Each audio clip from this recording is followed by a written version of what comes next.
Le knowledge management, chez Lafarge, c'est un petit peu comme dans toutes les sociétés. Soit on a une vision assez précise de ce qu'on va vouloir mettre en place, à quoi ça va nous servir, ce qu'on veut en faire. Soit, comme dans certaines sociétés, dans d'autres sociétés, il y a quelqu'un d'inspiré qui dit on va mettre une plateforme de partage, il met une plateforme de partage et après, elle vient que pourra. On ne sait pas vraiment à quoi ça va servir, ce que les gens vont mettre dedans, qui va avoir accès. Nous, on a pris le problème à l'inverse, comme je vais vous l'expliquer, pour essayer d'avoir une approche très logique, orientée stratégie, qui devait répondre à nos problématiques. Et en fait, je parle que très tard de l'outil, puisque l'outil qu'on a choisi, c'est effectivement Knowledge Plaza. Mais avant de prendre la décision de choisir Knowledge Plaza, on a eu toute une démarche qui nous a permis de dire c'est l'outil qu'il nous faut et pas un autre. Et vous allez voir comment. Donc, le Knowledge Management collaboratif chez Lafarge. Où est-ce qu'on clique, Antoine? À droite. Moi, je veux bien. Les flèches, ouais. Hop. Ah, c'est des flèches. D'accord. Alors, le groupe Lafarge, un rappel pour les gens qui ne le connaissent pas. C'est 65 000 collaborateurs. Chose importante, des langues officielles, l'anglais et le français. Alors, on est dans 63 pays et on a donc plus de 30 langues qui circulent dans le groupe. 5 activités, le ciment, les granulats, le béton, ou les bétons, la route et l'asphalte et la préfabrication. Donc vous voyez, c'est des milieux différents. Hein. Il n'y a pas plus différent d'un cimentique, d'un bétonnier. C'est vraiment des choses qui sont totalement différentes. Plus de 40 000 stations de travail. En fait, il y en a 42 000. Alors le contexte, en 2002, pour accélérer la performance et pour accélérer la mise en œuvre des savoir-faire, l'activité béton et granulat a décidé de mettre en place une plateforme qui permettrait de déployer le plus rapidement possible les bonnes pratiques. Alors ça a commencé par le béton, parce qu'on a constaté que le béton, les bonnes pratiques béton étaient très rapidement transférables et permettaient d'avoir des quick wins des quick wins. On préfère des pléonasmes, hein, donc ils sont forcément rapides s'ils sont quick wins. Et donc on avait mis en place cette plateforme qui était ce qu'elle était. Le but était de partager les bonnes pratiques. Alors c'est quoi une bonne pratique chez Lafarge? Alors, assez simplement, c'est un savoir-faire, une connaissance, un outil qui permet d'être meilleur et d'améliorer la performance. Rien d'autre.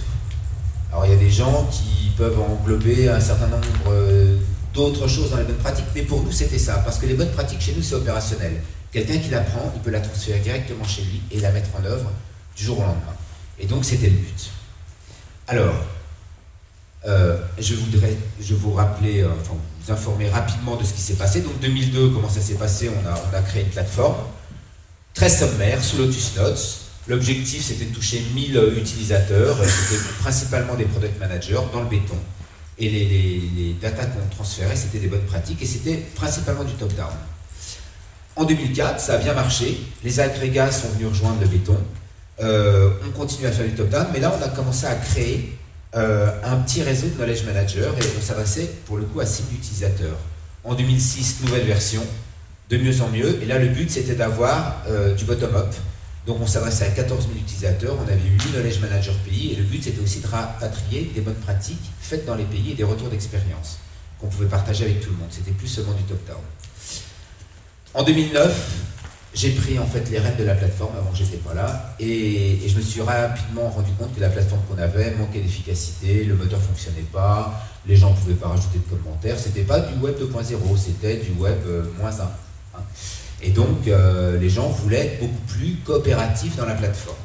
Donc j'ai rédigé un cahier des charges, et c'est donc là que j'ai appelé Antoine à un moment, et puis on a discuté à un long moment. Et puis, il m'a expliqué qu'avec Knowledge Plaza, on pouvait faire tout un tas de choses. Il y a des choses qu'on ne pouvait pas faire, il y a des choses qu'on pouvait faire, il y a des choses qu'il fallait développer. Mais le but était qu'avec cette plateforme, je voulais adresser 40 000 utilisateurs dans 6 langues. Je devais avoir 22 Knowledge Managers, une équipe un petit peu disséminée dans le monde. Ça, c'était pour l'activité béton granulat. Et donc, en 2011, on a lancé cette plateforme qui s'appelle Einstein. Alors maintenant, comment on a fait pour faire ça? Et en 2013, donc cette année, cette plateforme qui était destinée à l'origine au béton granulat et dont on va dire la cible prioritaire était 13 000 personnes, on va passer à l'ensemble du groupe, sur tous les départements, sur toutes les activités. Ça va représenter, donc les 42 000 utilisateurs vont avoir quelque chose à trouver dans la plateforme. Elle va être en 10 langues et il y aura 52 knowledge managers pays, qui sont des knowledge managers qui travaillent, on va dire, en temps partiel sur le knowledge management. On n'a pas des knowledge managers à plein temps dans le monde. Alors pourquoi on a fait tout ça? Donc, Et c'est là que vous allez comprendre notre démarche. Donc une nouvelle vision du partage pour gagner du temps. Alors, la chose importante, ce qui a été, on va dire, l'approche qui m'a guidé, c'était ça. On avait une entreprise qui était pyramidale, comme beaucoup d'entreprises, avec des strates dans tous les sens, des silos dans tous les sens, et comme quand une information venait d'un pays, voire du nord de la France pour aller dans le sud, il fallait qu'elle grimpe tous les échelons, qu'elle redescende, et bien souvent au milieu c'était capté par le middle management. Non, j'y crois pas, non, ça n'a pas été fait ici, ça marchera jamais. Enfin, tout ce qu'on peut avoir comme a priori sur le partage de connaissances. Donc le but pour nous, ça a été de supprimer toute hiérarchie dans le transfert de connaissances. On a écrasé la pyramide et fait en sorte que toutes les personnes puissent avoir accès, alors c'est un petit film, hein, c'est un petit peu long, voilà, puissent avoir accès à une couche de connaissances et que chacun puisse accéder à cette couche de connaissances à tout moment sans avoir à demander l'autorisation à personne. D'accord ? Je veux une information, je la prends tout de suite et je peux la déployer chez moi. Alors pour faire ça, naturellement, vous vous rendez bien compte que le middle management, là, ils ont fait un petit peu la tête. Il a fallu leur expliquer à un moment donné quel était leur rôle.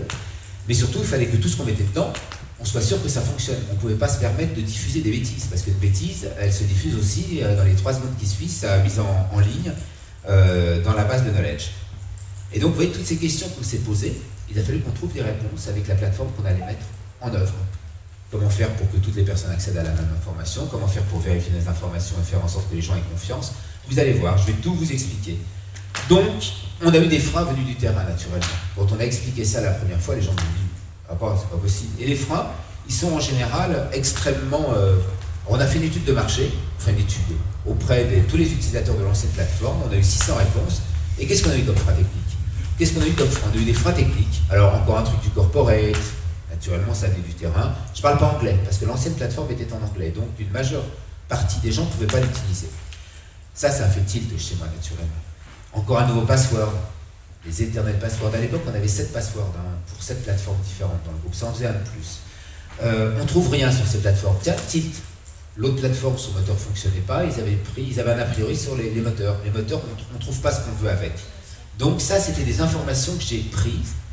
Et je me suis dit, la nouvelle plateforme, il faut qu'elle réponde à ces freins-là. On avait aussi des freins individuels. Qu'est-ce que sera mon rôle dans cette organisation? Il y a des informations top-down. À quoi ça peut me servir personnellement, cet outil? C'est pas dans mes objectifs personnels. J'ai d'autres choses à faire. On commençait à parler de partage et les gens commençaient à dire, bah non, moi, ça ne m'intéresse pas de partager. Qu'est-ce que je vais gagner là-dedans? Alors le manque de confiance. À qui je vais pouvoir demander des informations sur ce que j'ai trouvé sur la base? Qui a écrit ça? Quand cela a-t-il été écrit? J'ai une information confidentielle à partager. Toutes ces freins, je les ai pris du terrain naturellement. Et quand je fais cette présentation, les sociétés qui sont là me disent on a les mêmes. Et c'est pas typique à la Lafarge parce que tout le monde a sensiblement les mêmes freins. Et donc des freins dus à un manque de vision globale. Qui je suis pour partager? Alors c'est vrai que quand on est chauffeur de camion, chauffeur de toupie béton, on pourrait se dire mais moi je suis rien, pourquoi je partage? C'est pour les ingénieurs? Non, pas du tout. On a fait en sorte que tout le monde puisse partager parce que chacun a quelque chose à partager. Ou alors le tout le monde sait ça. Ça c'est en général les pays matures qui ne pensent pas au reste du monde. Ou alors on ne va jamais réussir. Ça c'est le contraire. C'est quand on a un Moldave qui reçoit une bonne pratique canadienne et qui se dit attendez, moi en Moldavie, est-ce que j'aurai la compétence pour développer cette bonne pratique? Donc tout ça, tous ces freins-là, il a fallu les gérer. Soit techniquement grâce à la plateforme, soit techniquement grâce à l'infrastructure, mais aussi beaucoup grâce à la communication que l'on va mettre en œuvre. En fait, le knowledge manager, le knowledge management, c'est beaucoup de communication. Et des freins culturels, alors c'est différent ici, ça n'a pas été créé ici, ça ne marchera jamais. Ça, vous l'avez tous entendu. Donc, comment on a fait pour donner des réponses à ces freins? Alors, premièrement, on s'est dit, le partage de connaissances, c'est un état d'esprit et une manière d'être. Donc, notre première mission a été de changer les attitudes. Et dès 2006, on a commencé à lancer des campagnes de communication pour faire en sorte que les gens se disent « partager, c'est utile ». Il faut que je partage. C'est pas seulement quand je suis à la machine à café, c'est pas seulement quand je suis dans mon ordinateur, c'est un état d'esprit. Donc, on communique depuis 2006 sur les mêmes thèmes. Ne pas réinventer la roue est une priorité absolue. Le partage, c'est aussi l'innovation. Alors, pourquoi on dit ça? Parce que les gens qui prennent une information et qui la partagent vont se dire « Ok, si je prends cette bonne pratique et que je la déploie chez moi, qui va être félicité? Moi ou celui qui a créé la bonne pratique ?» Et donc, il faut clairement leur expliquer que quand on partage, c'est pas seulement une copie pure et dure. D'autant qu'à l'école, on leur a dit depuis des années copie pas sur ton voisin, et que là en entreprise, on leur dit bah, tu peux copier sur ton voisin. C'est pas seulement une copie, c'est une adaptation, c'est une traduction, c'est tout un tas de choses qui fait qu'il faut adapter, et c'est donc aussi l'innovation. Le partage commence près de chez vous. Alors il y a beaucoup de gens qui se disent oui, mais ma bonne pratique en Lituanie, est-ce que je vais la partager? Je vais la mettre, mais est-ce que les gars du Canada vont la prendre? On s'en moque, les gars du Canada. Aujourd'hui, il faut la partager en Lituanie. Si c'est une bonne pratique en Lituanie et que tout le monde utilise, on pourra la partager ailleurs. Et puis la dernière, c'est nous sommes tous des experts. C'est pas seulement pour les ingénieurs, c'est pas seulement pour les managers. Tout le monde a quelque chose à partager. Et à partir de ce moment-là, on se rend bien compte que le top-down, une fois qu'il a compris ça, eh ben, ils vont proposer des bonnes pratiques, des petites choses. C'est pas forcément des fondamentaux ou des standards, c'est des petites choses qui permettent d'améliorer la performance parce que c'est les objectifs qu'on s'est donnés. Alors pour changer les comportements, je ne vais pas vous passer tous les films, mais sachez que nous sommes tous des experts. Alors on a fait des petits films, alors je vous en passe qu'un seul, hein, parce que le temps qui m'est imparti est assez court. Voilà, mais le but c'était, je vous dis, on a 30 langues dans le groupe. Donc le but c'est que tout le monde comprenne rapidement, sans qu'on ait quoi que ce soit à traduire, et que les gens voient ces petits films et se disent ok, moi j'ai ma carte à jouer dans cette histoire.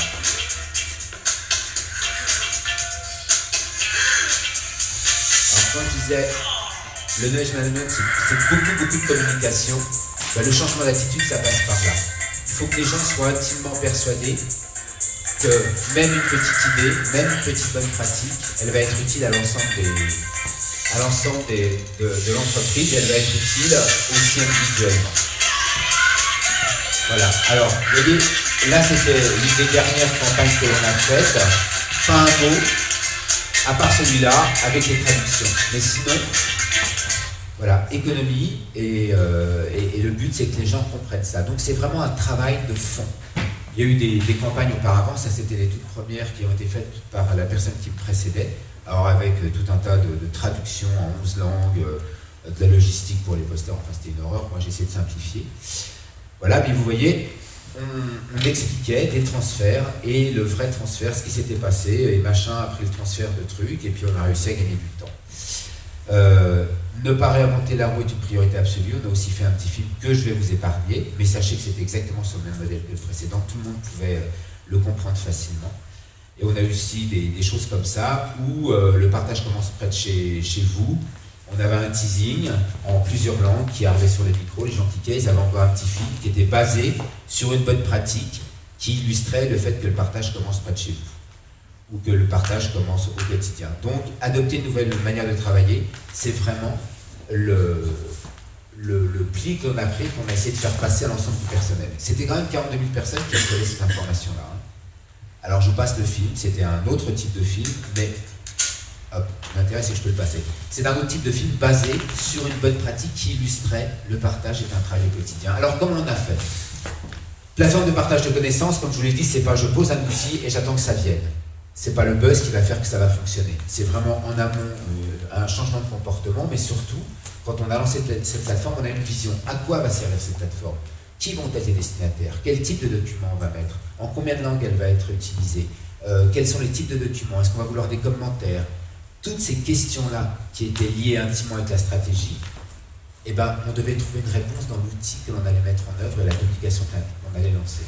Une fois qu'on a eu cette vision, il a fallu trouver les hommes. Comment on va faire pour faire tourner cette plateforme? Est-ce qu'on va avoir quelqu'un, rue des Bellefeuilles, c'est le chef de Lafarge, qui va manager le knowledge du monde? Non, ça c'est pas vrai. Il faut avoir des gens dans tous les pays qui sont là pour expliquer dans la langue, qui sont près des gens pour les former, pour les aider. Et à aucun moment on s'est dit, il va y avoir un dieu en haut qui va manager toute la connaissance. Ça c'est pas possible. C'est vraiment quelque chose de local puisqu'on voulait avoir du bottom-up. Ensuite, l'outil, une fois qu'on a déterminé ce qu'on voulait, comment on voulait le faire, avec quelle personne et toutes les fonctionnalités qu'on avait décidées, on a trouvé l'outil, ça a été Knowledge Plaza. Ensuite, le lancement et la formation, et ensuite, comme je l'ai dit, c'est l'énorme partie auquel je consacre mon temps, c'est la communication, l'information, la promotion.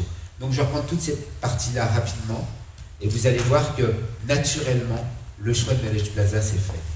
Donc, derrière l'outil, un important travail de maturation, ce que je vous ai dit de préparation. Qu'est-ce qu'on va faire avec cet outil? C'était notre vision. La vision, c'est l'écrasement de la pyramide, mais c'est aussi qu'est-ce qu'on va faire avec la plateforme. Une plateforme de partage de connaissances ou un réseau social, on peut faire énormément de choses avec.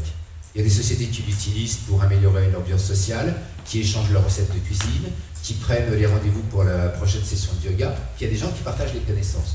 Nous, c'est extrêmement opérationnel. Les connaissances, elles peuvent être prises et partagées et elles peuvent être déployées extrêmement rapidement. Donc il faut savoir dans cette grande quantité d'utilisation laquelle on veut faire.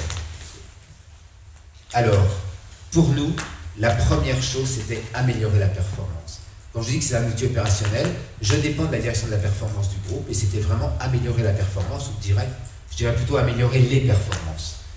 Ensuite, conserver et enrichir notre savoir-faire. Quand quelqu'un part et qu'il n'a pas transmis son savoir-faire, c'est perdu pour la boîte. Tout ce qui n'est pas écrit est perdu.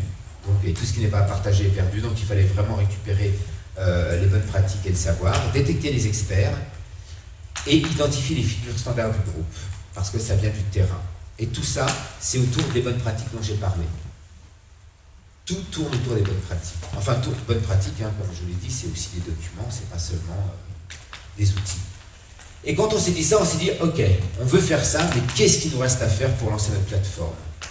Et c'est là, alors j'étais tout seul à l'époque, ça a été un peu, enfin j'étais tout seul avec Manage Manager, mais c'était un peu affolant, parce qu'on s'est dit, bah quoi, il faut créer un réseau de Manage Manager, il faut rédiger des documents de formation, il faut réunir et structurer les serveurs existants, créer un état d'esprit de partage, supprimer les frontières hiérarchiques, créer un thésaurus multilingue, déterminer la gouvernance, etc., etc., etc., créer un steering committee, parce que chez Lafarge, il faut que ça soit décidé en haut lieu, identifier les connaissances stratégiques, animer, communiquer, former, créer un réseau d'experts, choisir son outil. Une fois qu'on a fait ça et qu'on a bien fait ça, on peut enfin se dire, j'ai une plateforme de partage. Ça devrait arriver. Je vais vous le passer, mais c'est un Tetris, théoriquement, j'ai attendu un peu trop longtemps dans mon animation. Ah, voilà. Donc, on a une plateforme, d'accord? Et maintenant, comment on l'a fait fonctionner, cette plateforme? Alors, les hommes. Les hommes, chez nous, c'est une équipe de... Alors, à terme, on en avait 23. On a dit on va en mettre un dans chacun des grands pays, mais en fait, on va en mettre un dans chacun des grands pays, plus des knowledge managers fonctions. Donc, on va en avoir, d'ici à la fin de l'année, 70 knowledge managers. Et dans chaque pays, ils sont rangés comme ça. Donc, il y a le sponsor groupe, on a un sponsor. Ça ne s'est pas fait tout seul. On a eu quelqu'un qui a poussé très fort pour améliorer la performance, donc le directeur de la performance qui fait partie du COMEX, le knowledge manager groupe, le sponsor pays qui est en général le patron du pays, le knowledge manager pays qui fait de l'animation, de la communication, de la formation et qui administre la plateforme et qui surtout anime tous les patrons de département, parce que chacun d'eux a une équipe et chaque membre de cette équipe a des bonnes pratiques à partager. Alors vous voyez comment ça se démultiplie. Donc je suis là, le petit là, et derrière j'en ai 72 qui ont chacun leur réseau. Donc le but c'est de faire remonter des informations et la faire redescendre aussi. Parce que le but d'une plateforme de partage, c'est de partager. C'est pas seulement donner de l'information, c'est faire en sorte que les gens l'apprennent. On commence à gagner de l'argent quand quelqu'un a appris la bonne pratique. Tant qu'elle reste dans la base, on n'a pas gagné d'argent. La performance n'est pas améliorée. Il faut que quelqu'un l'apprenne. Et vous allez voir que le plus difficile, c'est pas de faire en sorte que les gens donnent des bonnes pratiques, c'est de faire en sorte que les gens les prennent et les transfèrent. Alors, comment trouver le bon outil? Donc, comme je vous l'ai dit, c'est la vision, la gouvernance, les usages qui déterminent les caractéristiques de l'outil. Pour nous, ça a été Knowledge Plaza, mais en fait, quand j'ai appelé Antoine, je lui ai dit voilà, nous, nos bonnes pratiques, c'est quoi? Et c'est comme ça qu'on a réussi à trouver les outils. C'est des documents, des textes, des photos. Dedans, je veux un titre, un résumé, je veux des tags, et puis en plus, je veux l'auteur, le validateur, l'expert, la validité. Et tout ça, ça doit être partagé sur une plateforme, avec des espaces plus ou moins ouverts, fermés, privés. Je peux mettre des traductions, donc il me faut une plateforme multilingue. Et en plus, il va y avoir des choses qui vont évoluer. Je vais avoir des commentaires, des questions, des réponses, des retours d'expérience, des liens vers des docs complémentaires, des likes. Et tout ça, là, tout ce groupe, c'est ma bonne pratique. C'est pas seulement un petit document, c'est un ensemble de choses qui font que la bonne pratique va évoluer. C'est pas une librairie, une base de knowledge management, c'est une librairie dynamique. Parce que chaque bonne pratique évolue avec les retours du terrain. Ensuite, naturellement, il faut pouvoir les trouver, ces bonnes pratiques. Donc il faut un moteur de recherche type Google, et puis il faut filtrer avec les tags, parce qu'on se rend compte que les gens ne savent pas chercher, et qu'en règle générale, ils se disent « Ok, je vais taper un mot, je vais être top sur Google, je vais recevoir 3 millions d'informations, je vais prendre les 5 premières, et avec les 5 premières, je vais trouver ma bonne réponse. » En entreprise, les gens se disent non, non, non, non, non. Moi, j'ai tapé un mot, j'ai reçu par exemple 200 réponses à ma requête. Il faut que je puisse filtrer parce que j'en veux 10 à 15. Donc, les informations doivent être extrêmement structurées. Il faut que tout le monde puisse les retrouver facilement. Et ces documents peuvent être envoyés à des individus, à des groupes ou à des communautés. Donc, vous voyez simplement en décrivant ce qu'on veut faire avec la base, on a déterminé les fonctionnalités de l'outil. Alors, la communication, je l'ai dit, mais c'est fondamental. On a fait un lancement en grand large, avec des posters, avec un petit cube magique que je vais vous faire voir tout de suite, et avec des guides pour et des formations pour les utilisateurs. Donc, des posters dans toutes les BU, des cubes, vous savez, c'est ces cubes là où il y a 9 faces en fait que les gens pouvaient avoir. On avait donné ça à tous les excoms et à tous les experts. Un teasing, carrément les gens ont reçu ça sur leur micro. On a créé un teasing pendant un mois parce qu'un lancement, soit vous vous dites c'est le buzz qui va faire qu'on va s'en servir. Moi j'y crois pas du tout. Donc on a vraiment vendu le produit pour que les gens s'y intéressent et se disent ce produit-là, ça va être quelque chose que je vais utiliser au quotidien.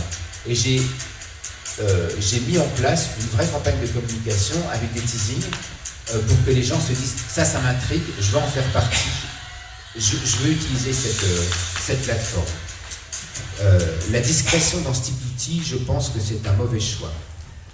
Il faut vraiment être fier de ce qu'on fait et dire aux gens à quoi ça va leur servir. Et alors la communication, c'est aussi chaque semaine des 2 fois par mois des newsletters pour informer les gens sur les nouveaux documents qu'il y a dans la base, sur des documents qui concernent un sujet particulier. Ce que je veux dire au travers de ces slides, c'est que la communication est fondamentale. Vous pouvez avoir la meilleure bonne pratique du monde, si personne n'est au courant qu'elle existe, personne n'utilisera. Et dans beaucoup de cas, alors on va le voir après, on a un réseau social également dans l'entreprise pour tout ce qui est conversationnel. Il n'y a pas du tout de support de communication et les gens sont toujours surpris. On leur dit, si tu vas dans l'espace numéro 2012, à la 17e ligne, tu vas trouver l'information qui va être intéressante pour toi parce que les gens ne sont pas au courant de ce qui existe. Donc il faut vraiment mettre en œuvre un courant d'information et de communication dans toutes les langues et c'est pour ça qu'on a des knowledge managers dans toutes les langues qui permettent aux gens de trouver l'information. Alors, je dis dans toutes les langues, mais il faut aussi que la plateforme soit dans toutes les langues. Alors ça a été une des premières questions que j'ai posées à Antoine. Je lui ai dit, est-ce que la plateforme est multilingue? Il m'a dit à l'époque, non, mais on pourra le faire. Et pour moi, c'était fondamental. Quand les gens m'avaient dit, moi je parle pas anglais, je me suis dit, les utilisateurs dans les pays, il faut qu'ils trouvent un interface dans leur langue. Celui-là est en espagnol, aujourd'hui on a 6 langues, à la fin de l'année on en aura 10. C'est pas parce que la plateforme ne sait pas le faire, c'est parce que j'avais pas les moyens de me le payer. Et donc, cette plateforme-là, c'est la 2.4. Dans 2 mois, on va passer sur la 3.5 avec beaucoup de fierté et beaucoup d'enthousiasme. Mais naturellement, la nouvelle plateforme est d'un point de vue esthétique beaucoup plus performante. Mais quoi qu'il en soit, vous voyez, les gens avaient un interface dans leur langue. Les tags sont dans leur langue. Et il y a même un outil de traduction pour les mots-clés derrière. Comme ça, ils cherchent dans leur langue. Le but était que, quelle que soit ma langue, je trouverai le même nom de remontée. Si je tape, hop, alors, vous voyez, donc là c'est en polonais, pour ceux qui captent le polonais, avec les tags en polonais. Le but c'était que si je tape concrete dans mon moteur de recherche, le système de l'autre côté lançait toutes ces requêtes, concrete, béton, hormigón, biton, concreto, beotan, dans toutes ces langues-là, et que je parle arabe, grec, polonais, portugais, etc., j'ai toujours le même nom de remonter. Si je suis brésilien, c'est les documents portugais qui arrivent en premier. Si je suis anglais, les documents anglais, etc. Mais le but, c'était, on ne peut pas se permettre de priver les gens d'informations. Et comme tous les titres et les résumés sont systématiquement en anglais, ils peuvent faire la part des choses quand les documents attachés ne sont pas traduits dans leur langue. Alors, une chose importante, pour motiver les gens, ne pas oublier la règle des 1, 9, 90. Et c'est pour ça que je vous ai dit tout à l'heure, be careful. Dans l'entreprise, on a à peu près 1% de keepers actifs. Les gens ne leur demandent rien, ils pensent que c'est leur rôle de partager les bonnes pratiques. Les experts en général, ou certains ingénieurs donnent leurs bonnes pratiques volontiers et transmettent leur savoir. On a 9% d'occasionnels, multi-attitudes, des opportunistes, un coup je viens, un coup je prends, un coup je donne. Les agitateurs qui veulent contester toutes les bonnes pratiques et qui veulent mettre leur grain de sel. Les gens qui veulent parler de sujets, des orateurs virtuels dont personne n'a jamais entendu parler. Et les experts étouffants qui, dès qu'un petit jeune met une bonne pratique, leur disent ça, on l'a testé il y a 15 ans, ça n'a pas marché. Et crac, il m'a cassé l'évocation de Givers. Alors vous voyez ces gens-là, d'abord les agitateurs, les orateurs, il faut essayer de les repérer et leur donner du grain à moudre, et on les fait travailler sur des sujets. Mais quoi qu'il en soit, on a que 10% d'entreprises et environ 3 à 4% de givers actifs. Et on a 90% de preneurs, des gens qui ne font que prendre. Et c'est ces gens-là qu'il faut animer pour faire en sorte que votre partage de connaissances soit vrai. Le partage, c'est vraiment je donne et il faut que quelqu'un le prenne de l'autre côté. Et vous voyez, vous avez là 6 groupes différents d'individus, et il va falloir les retrouver, les motiver tous avec les bons outils et les bons moyens. Alors, le premier, c'est les experts. Alors, les experts, eh ben, on va implanter dans la plateforme assez rapidement ce type d'outils, en sachant que les experts et les gens qui donnent ont en général une formation initiale, et puis dans leur profil, ils disent bah, moi je suis expert en ci, je suis expert en ça. C'est ce qu'ils ont fait auparavant, c'est leur formation, leur expérience. Il y a aussi ce qu'ils font, les publications qu'ils font au quotidien. Tout ça, c'est du tagué naturellement. Et grâce au tag multilingue, on peut se permettre de générer des expertises pour tout le monde. Donc, ce qu'ils font au quotidien, les publications qu'ils mettent dans la base et les tags qui sont associés à des expertises font partie de leur expertise et enrichissent leur expertise. Ce que les autres, ce qu'ils pensent d'eux, moi je suis expert en ci ou je suis expert en ça, je maîtrise ce savoir. Et ce que les autres pensent de nous, c'est exactement l'endorsement qu'on a sur LinkedIn. Je pense qu'il est expert en ceci ou en cela. Et l'expertise globale, c'est ça. Donc pour les experts, on va mettre en place ce système d'identification et de détection des experts pour que les gens soient reconnus, participent à des groupes de travail, puissent mener des missions à l'étranger. Mais ça, c'est un moyen de motivation des experts. Donc je vous ai dit, c'est les givers, c'est 1%. Mais à côté de ça, il faut motiver les autres. Et donc il y a les givers et les takers. Et on a détecté les leviers qui nous permettaient de motiver les givers et les takers. Pour les givers, bah, c'est la fierté. J'ai une bonne pratique et puis il faut qu'on en parle. Donc quand on lance des campagnes de recherche de bonnes pratiques ou quand on parle des bonnes pratiques aux givers, ils savent qu'à un moment donné, leur nom va apparaître dans la newsletter, leur visage va apparaître, on va savoir ce qu'ils ont fait. Alors, une fierté, fonction, société, service au pays, les altruismes dont j'ai parlé, la reconnaissance individuelle ou collective, les récompenses, ça fonctionne, la visibilité, il faut qu'il soit vu, c'est pas seulement un numéro, et c'est pourquoi je dis qu'il faut que les gens sachent exactement d'un point de vue individuel à quoi va leur servir la plateforme. Et pour les takers, eh ben, c'est l'atteinte des objectifs, c'est la réduction des délais, c'est l'amélioration de ses connaissances, c'est l'évolution dans l'entreprise, c'est les récompenses aussi, et c'est la compréhension de la plaque globale. Donc chaque fois qu'on envoie un message, au travers d'une newsletter, au travers d'un concours, au travers d'une opération, on utilise un de ces leviers, soit pour faire en sorte que les takers prennent, que les givers donnent. On n'utilise pas tout en même temps naturellement, mais on a identifié ça et depuis maintenant 4 ans, chacune de nos opérations s'appuie sur un de ces leviers. Et typiquement, les Américains, quand on leur dit les pays en voie de développement ont besoin de votre savoir-faire, il n'y a qu'à dire ça, et les Américains donnent. Alors après, il y a des différences culturelles. Hein. Eux, ils ne prennent jamais. Ils n'utilisent que ce qui vient des États-Unis. Mais par contre, ils donnent volontiers. Alors, il y a aussi un autre paramètre qui peut être bon ou pas bon. Ça dépend des entreprises. Mais certaines personnes, leur levier à eux, c'est de créer un réseau d'influence en dehors des circuits hiérarchiques. Alors, vous imaginez bien que dans une société, quand il y a des experts reconnus, validés et qui ont fait des publications et que c'est diplômant entre guillemets dans l'entreprise, si quelqu'un d'autre commence à communiquer et est reconnu comme un expert mais d'une manière non officielle, ça peut être extrêmement dangereux. Donc ça, c'est aussi un des paramètres, un des leviers qu'on peut agiter, ça dépend dans quel type d'entreprise on est. Alors, pour faire en sorte que les gens utilisent la plateforme, et les leviers qu'on a utilisés, vous voyez chacune des actions que nous menons est reliée à des leviers. Donc les newsletters, c'est apprendre, évoluer et atteindre ses objectifs. Les meilleures contributions, il y a un concours de la meilleure contribution, c'est une récompense et une reconnaissance. Le meilleur partageur, les likes et les follow, c'est la reconnaissance des pairs. La reconnaissance individuelle, là c'est la visibilité globale de l'individu. Les chasses au trésor, ça c'est pour de l'apprentissage et pour apprendre à se servir des moteurs. Et il y a des récompenses et de l'autonomie sur l'outil. Et les meilleurs transferts qu'on récompense également. Et là, comme vous allez le voir, c'est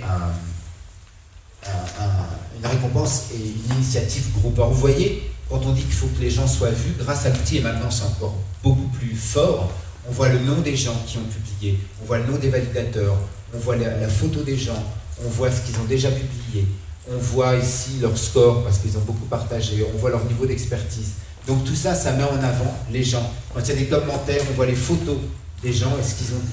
Et les commentaires faisant partie du document, et ben ça va les suivre. Et dans 2 ans, quand on ouvrira le document, on dira machin, il a dit ça, c'était vachement intéressant, je vais l'appeler pour savoir, pour avoir un peu plus d'informations sur ce qu'il a dit.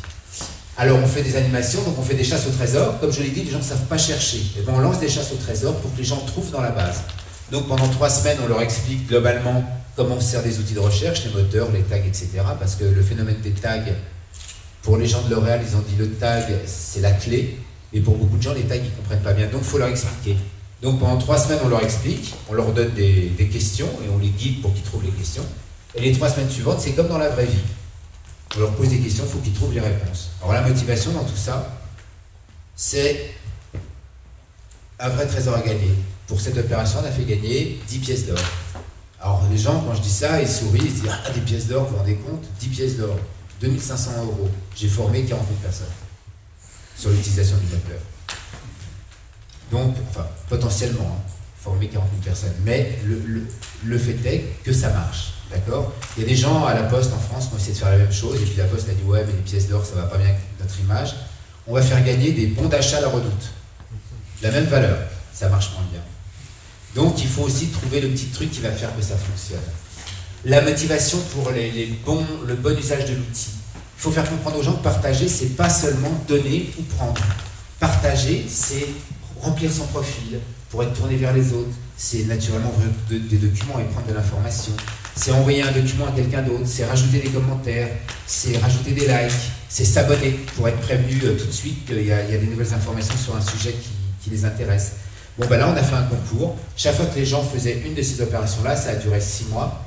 Et puis, chaque mois, on faisait varier les points qui étaient gagnés en fonction de l'action qu'ils menaient. Bon, au bout du compte, ils gagnaient des iPads. C'est toujours la même somme, hein, 3 iPads. Pareil, à nouveau, on a animé 40 000 personnes.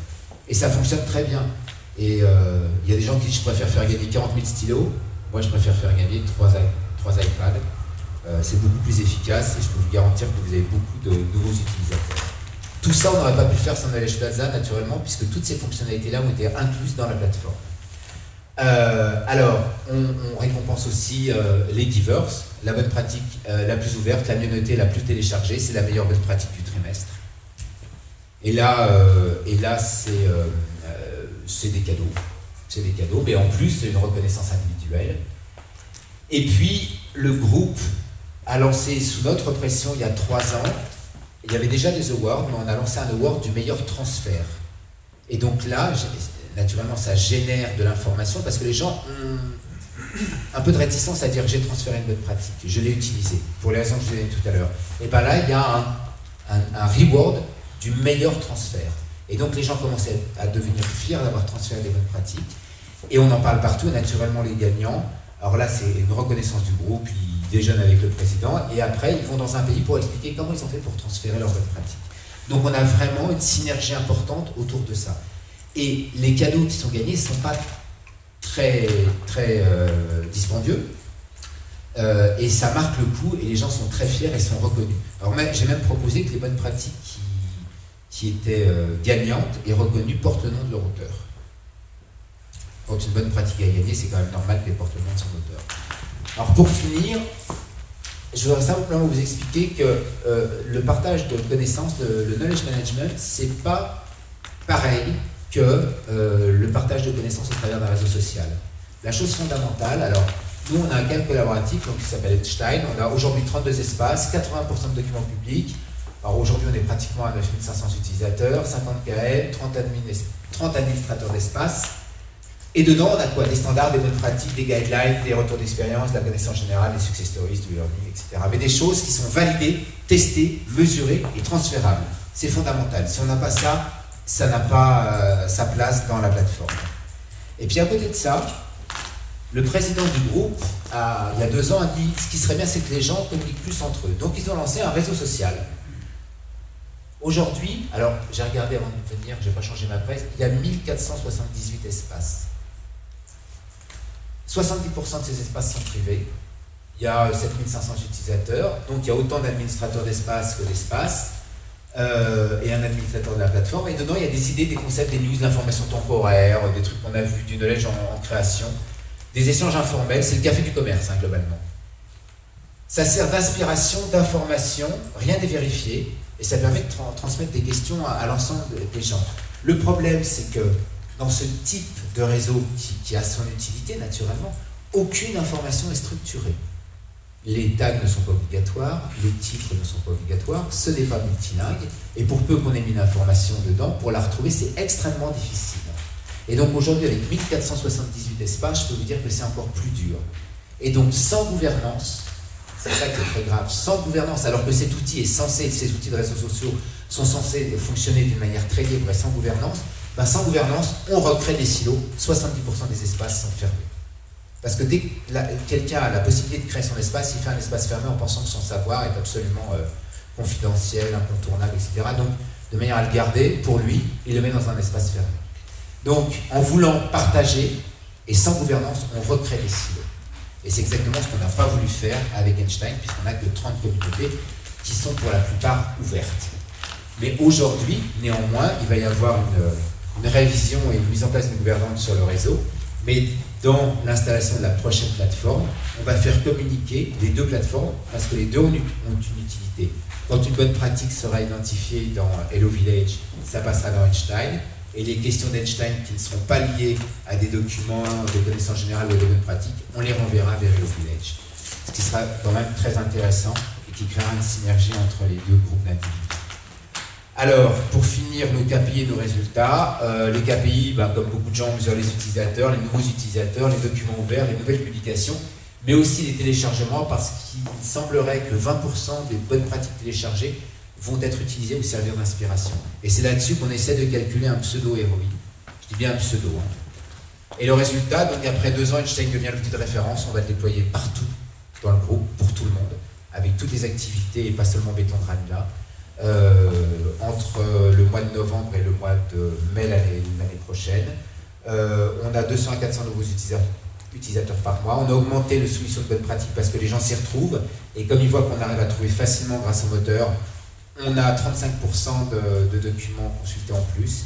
Et les managers utilisent Einstein, et même le président utilise Einstein pour trouver de l'information. Et les comportements de partageurs se développent. Et donc la clé, c'est un résumé de ces nombreuses pages. La clé pour la mise en place d'une plateforme collaborative de knowledge management, avoir une vision, un intérêt commun. Il faut vraiment, c'est pas seulement pour les managers ou seulement pour les gens du terrain, c'est tout le monde doit trouver quelque chose. Une vraie gouvernance, en particulier quand c'est des bonnes pratiques opérationnelles. Une équipe impliquée et active, un contenu intéressant et qui se renouvelle. Une plateforme efficace et puissante, et là je veux dire plateforme qui permet de trouver l'information et pas seulement de la stocker. Une innovation, des innovations et des news, très fréquemment, et surtout communiquer pour former, motiver, animer et communiquer tout le temps. Voilà, c'était les deux. Hop, et c'était le dernier. Voilà, si vous avez des questions.